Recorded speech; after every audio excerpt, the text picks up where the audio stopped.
You ask Tiger to calculate. This deals with linear inequalities with one unknown. The final result is x greater than -1. Let's solve it step by step. Simplify the expression. Group like terms.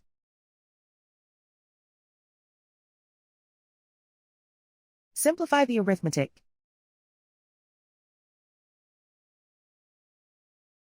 Swap sides.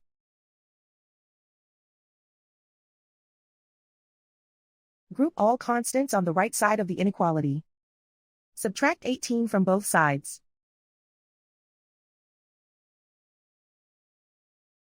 Simplify the arithmetic.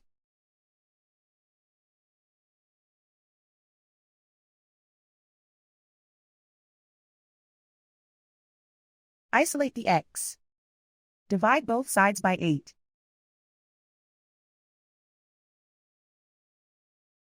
Simplify the fraction.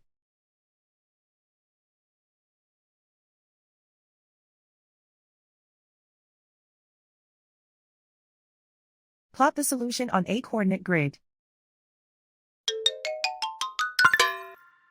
And so the final result is x greater than -1.